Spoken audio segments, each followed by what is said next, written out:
Okay, good morning, good afternoon, wherever you are. This is Two Tokens, Power of the Many. And we are here together at Bird & Bird for the third cohort of the regulatory sandbox that we did with Amelander Energie Coöperatie and Energy Blocks.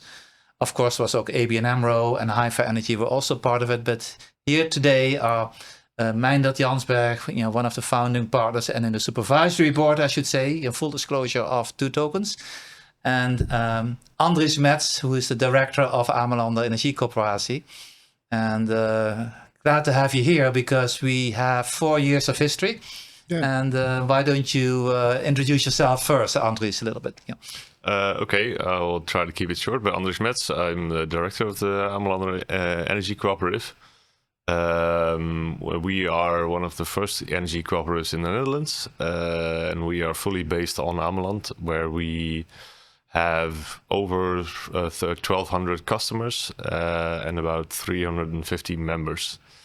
And we mainly work with assets, so we have solar assets at the moment and are working on developing a couple of other assets. And also looking forward to doing some energy sharing in the future. Okay, good. And Meijndert, everybody knows you, but just for the people who don't know you. Who don't know me, thank you, Alex. Meijndert Jansberg, Energy Blocks, one of the founders and managing director currently. Blockchain is in the heart of our company. We've tokenized our energy portfolio.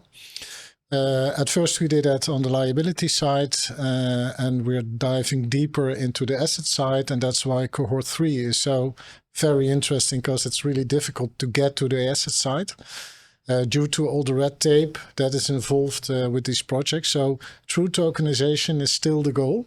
We are at the liability side at the moment, and one of the next steps is perhaps the output, the kilowatt hour. Yeah, great.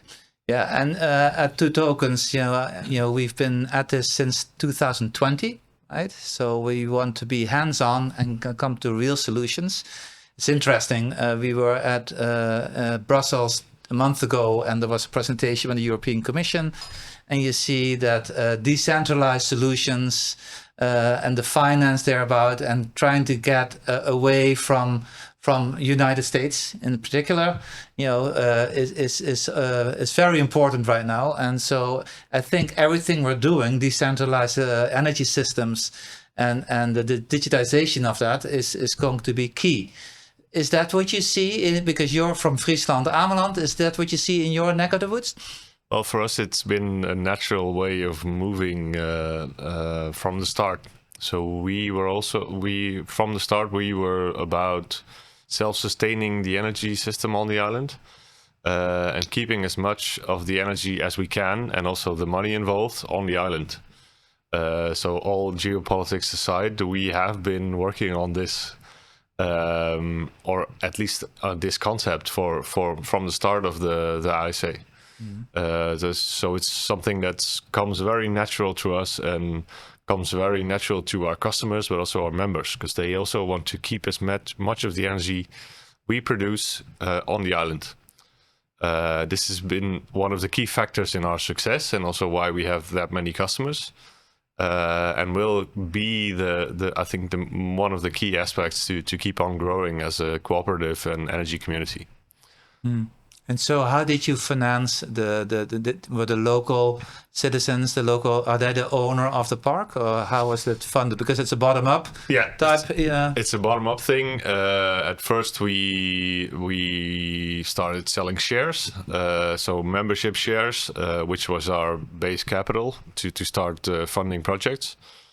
Then one of our biggest projects up till now, and also the first one we did, was a big solar park, one of the largest solar park actually in the Netherlands. At the moment it was built and was finished just for a month. Then a bigger one was built. And how big is big? 6 megawatt hours. Oh, okay. Or 6 megawatt peak actually. Yeah. And this one has been funded by ourselves, our members, and by the municipality, and we did it in collaboration with Eneco, so they also did part of the financing. And now we are at a where all of the financing is gone. So it's free from any loans. So now it's just a park that we own and we produce on the island. That's the old park, and then you build a second park. Yeah, then we built some rooftops, and then we built a second park, which has just been finished. And that one was fully funded by ourselves in collaboration with the municipality and the water board. And we didn't need any member shares or anything anymore because of the park that has been producing for over 10 years. So all of the interest that came out of this park, we have been using it to do other projects. Mm-hmm. And that's been going well so far, and that's how I tend to keep on funding projects in the future. So how does that work for you at Energy Blocks? Well, this is a very good example. And if I look at Energy Blocks, we have projects and often operate in a municipality. And one of the key questions on the table is how can our citizens contribute or participate in the project? Can we get the energy? Where is the interest of the public? Because a project is in front of your face. It's rather difficult to understand. And can I get some energy of it? Can I co-invest? So for us, it's an important theme. And Energy Blocks enables us to open up our portfolio to very small investors. We have a minimum of 100 euros with a threshold of 5,000. That is due to handling. But technically, it even can be €1. And from a financial point of view, we are able to open our portfolios to the municipality, not only to the municipality itself, but also to the inhabitants. And with European legislation on the way, it's possible to also to distribute the energy to the community itself, and that are the next steps. So you're meaning, so within an energy community, you can share within the community and share the electrons. Yeah, that you can share the electrons. And one of the big issues here is that you need to have an energy company involved to be able to guarantee energy all the time. So you can't have a fallout. So that energy retailer has to be the balance responsible party. Exactly. Yeah. And we're looking into models where we are discussing and negotiating with energy companies to use a sort of white label to have actually to buy in this balancing part and to be able to offer it to the inhabitants of the municipality itself. So now, this is a very localized market. Every country in Europe has different methods and different policies and what we're used to. You were referring to the energy board. We have water boards since 400 years. Yeah. Maybe we should organize it as energy boards. I don't know, and if you look at Spain, for instance, as an example, within a 5-kilometer radius, you can just share anything without taxes, without Iberdrola interfering. Yeah. Is this something that we could do on Ameland? It is something that I would like to move towards. Because the thing I just explained about how we finance projects is also an old way of doing stuff, I would say, within like the energy market. So making interest on energy projects and having people that can get money from that is actually an old way of doing stuff. We want to work towards like a cost price model. Cost price plus, yeah. And then the actual value that comes out of the energy and the interest you would normally take out of it goes back to the people that are actually using the energy locally. Mm-hmm. Yeah.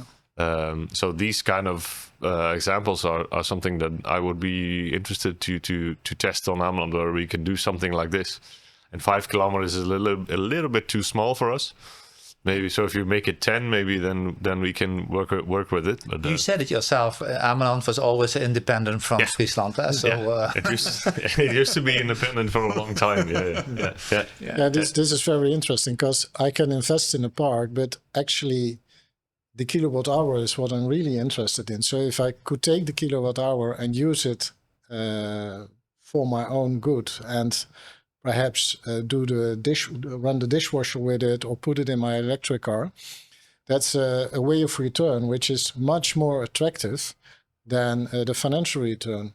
it is also possible to partly hedge your energy bill, because you do an investment, you know what it will be produced approximately. It's depending on sunshine or wind. Yeah.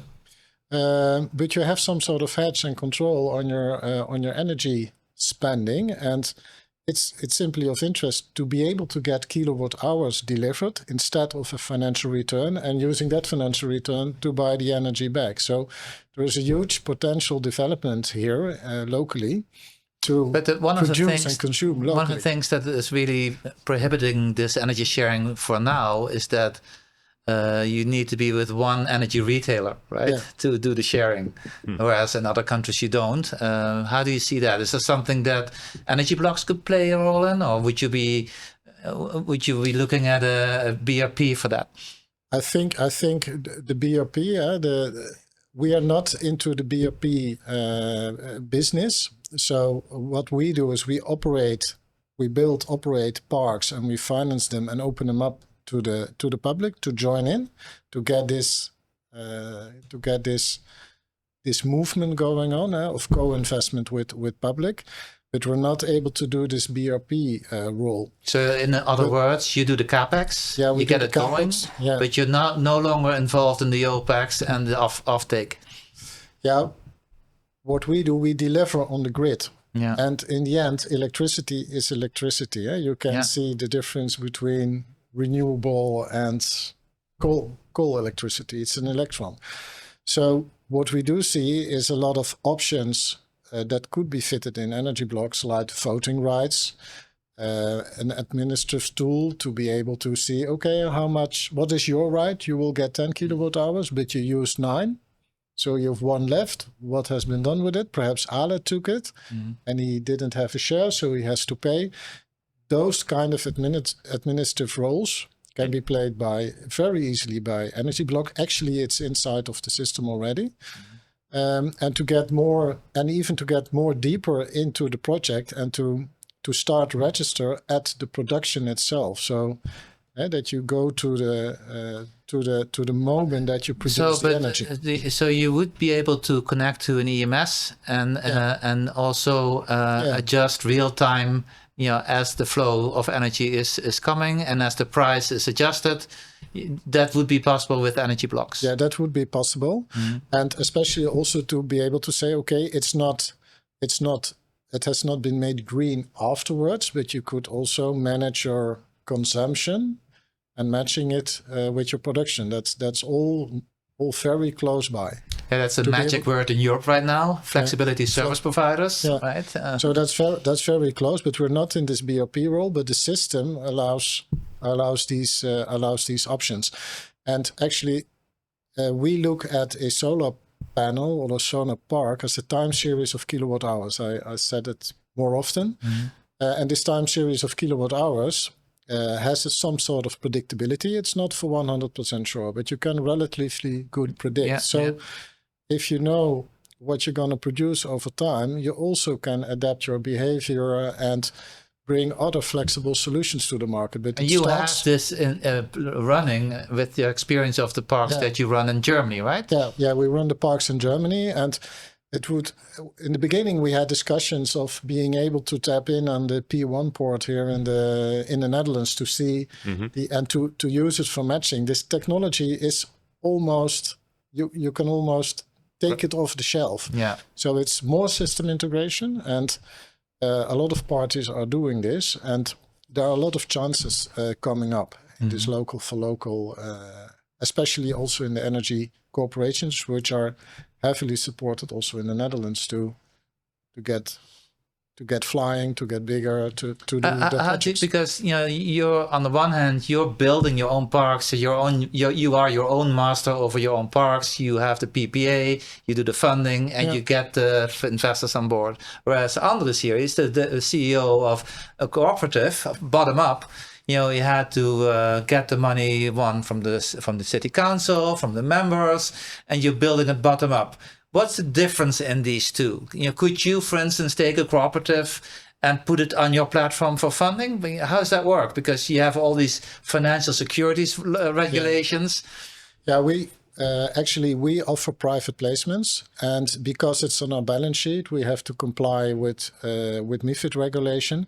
So we need at least a majority stake in the asset to be able to do a private placement. One of our ambitions is to get the permits in place so that other people can use the platform and simply fund their project as a service provider. provider. But for now, it's not possible to do, because then we would set up a sort of marketplace or an exchange. Unless you were to have a majority in the park, which yes, then it would be possible. Which we would never accept. I can tell you that.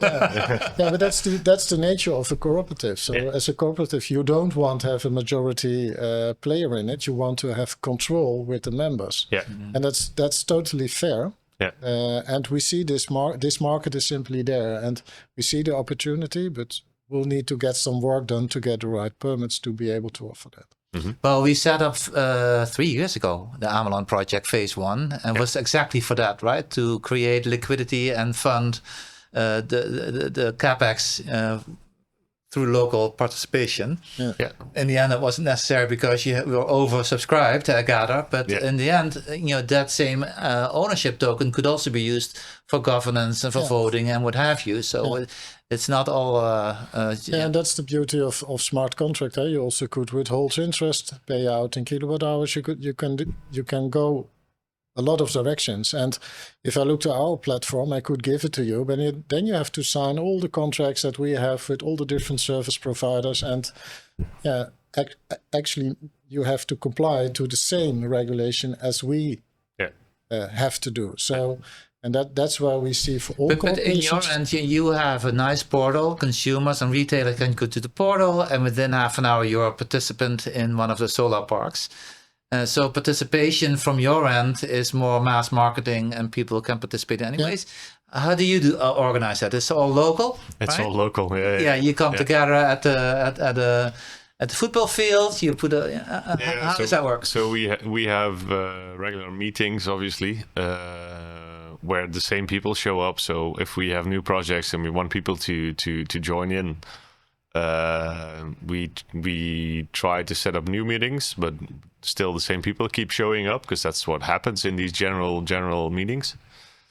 So we do a lot of old school flyering and do like hand-to-hand, just give everyone a letter at home, because that's something that people still read and have on their kitchen table. So when they're having a coffee, they can look through it and then sign up.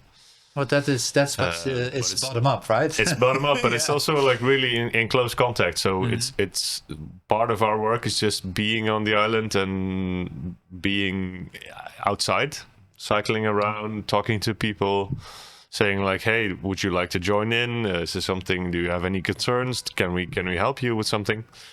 And that's how we keep our status and fund our projects. But it's a lot of work. It's a lot of handwork. It's a lot of handwork. Yeah. And it also depends on your social skills a little bit more than all the technical stuff. It's more about having the trust of the people and having the trust of individuals and families than doing the actual legal stuff and the technical stuff properly. Yeah. If we lose the trust, then we can basically shut down the place. Yeah, and for us to reach public, you very easy can hand out vouchers, which we can track in our system and see that it is someone local. You can check postal codes. So there are some options to get this community building and this community feeling. But most of our participants or investors, they invest in the broader portfolio and not in the project just around the corner. And most of them are motivated by financial return and less by the social aspect of being member of a cooperative, producing your own energy, and in the end consuming your own energy. Yeah. So that is for sure a big difference. So we serve different groups. That's interesting, actually. Yeah. Well, and that's what you see. We need to bring the top down and the bottom up together. Yeah. And so I don't know what the answer is. I do know that if you look at Spain as an example again, 5 years ago, nobody had solar panels, right? Because of tax laws and everything. It was amazing. The most sunniest country. And then the laws changed. European Union had something to say in this.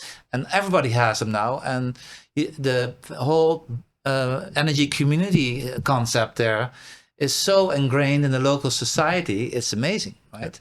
And if we could do that in Spain, why can't we do that here? I know in Austria, which is top player in energy communities in Europe, you think Austria, they don't have islands, right? As far as I know, but that's wrong. They do have islands because within the mountains, those communities are within mountains. They are islands in the mountains, right? So, and they did projects 3-4 years ago in energy sharing and community. So there's a lot that we can learn from countries outside. And maybe here in the Netherlands, we should take lessons. Yeah, for sure. And if you look to the Netherlands, we have a long tradition of cooperations. I know. It goes back for hundreds of years. But the energy market is highly complex. Yes. And it's heavily regulated. So it's not very easy to set up a cooperative and to comply with everything you have to comply with. And especially if you want to be on your own, to give the 99% guarantee on that there always will be energy. Yeah. And that is a change of mind that we should get that we should consider. Perhaps to accept perhaps 99% instead of the super high number. And we have to rethink the model over there about energy certainty. That is one of the big challenges we have here, and we're in a bigger scheme. Your solar park shouldn't destabilize the middle net because they don't have a problem. So there is a lot of technical, legal hurdles to be taken. Mm-hmm. Well, in that regard, it was really interesting that we were in this sandbox, and I was looking at it from the sideline, and we had like 5 major issues. There were so many issues that all the policy and regulators couldn't even answer them. In fact, they came with more questions. So I don't know. It was good that we put it on the agenda, and they know what we're doing. And again, Ameland, is world famous in Europe now for that's good. being on the bleeding edge. Let's keep it that way. Tourism will spike this. We have enough tourism already. Then maybe we should send some to Zeeland, I think. Anyways, but what is in your mind something that is lacking right now that would accelerate energy sharing in communities? Why do you think it's so difficult to get projects going? What do we need to do? Is it legal regulatory? Is it more coordination? Is it technology? What do you think it is? You're also part. You also have another job, so you're also with the province of Friesland. Yeah. What do you think? If I look at the entire field of energy cooperatives in Friesland, also where we are a part of as the Ameland cooperative, it's mostly a question of professionalism, I would say. So there are a lot of energy cooperatives in Friesland. We were the first one, and I would still think we are the biggest one as well.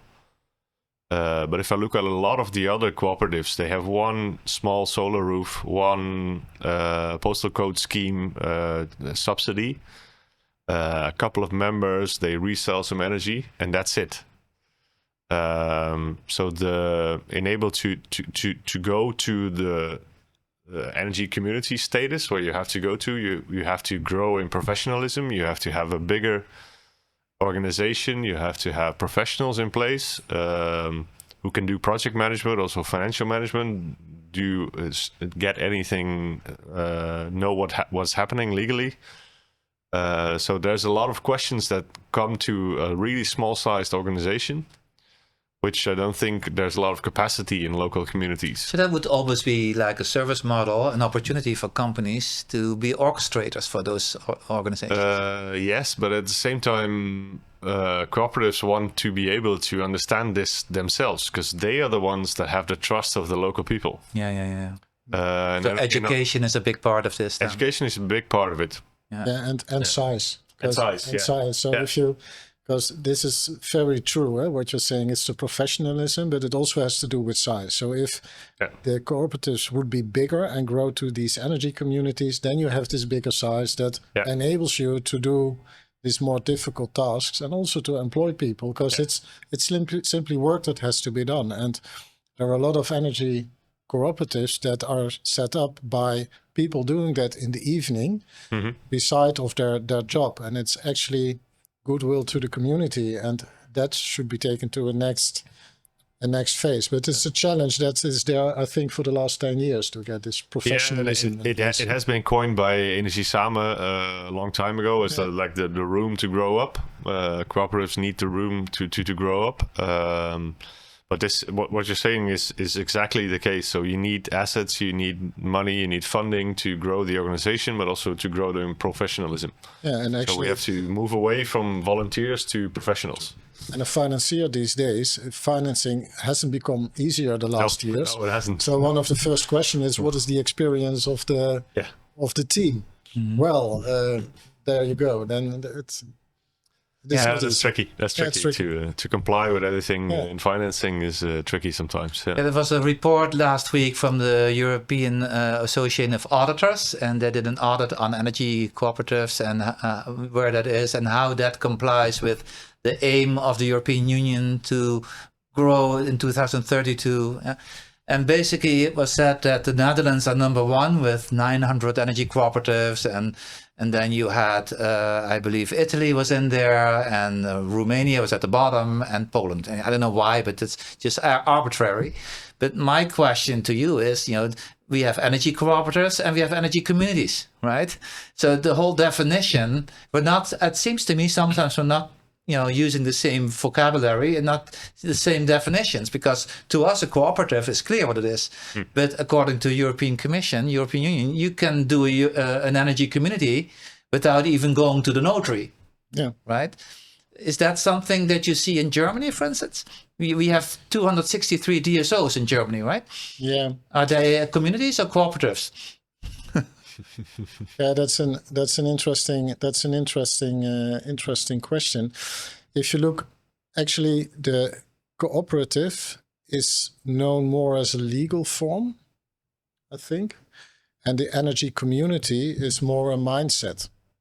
And I think that, to my idea, that is where the difference is. So, an energy community can be organized in the way of a cooperative or a contract or even another legal entity.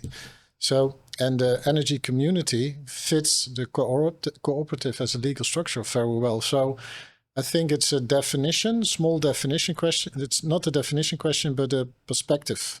The problem is that the law and the retailers and the DSOs, they have different opinion, right? If we are 20 homes or 30 homes and we want to share energy as a community, do we get a groups contract, or do we need one connection? Can we set up our own network? Exactly. Yeah. And what does happen with energy taxes if we set up our own network? If I look at the energy community and taking it back to Ameland and what it could be, we are a cooperative, so one member, one vote. Doesn't matter who you are, where you're from, how much money you put into projects. If I look at the way we would structure an energy community, there's different players that would be involved by then, because we also have a municipality, we have companies with certain interests, we have public transport, we have a ferry company. Yeah, it's more. They have different interests. Yeah, it's more public-private partnerships. Yeah, in a sense than just the simple cooperative as a group of enthusiasts. Well, with that said, it's time for the day. I think one of the things that we learned is that there's still a lot of questions, and education is important, and we should test, fail, and test again.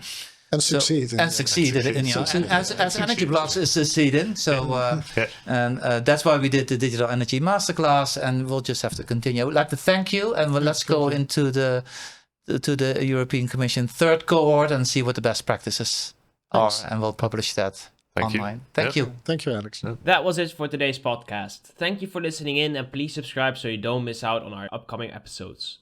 If you want to get in touch with us, you can find our contact details at www.twotokens.org.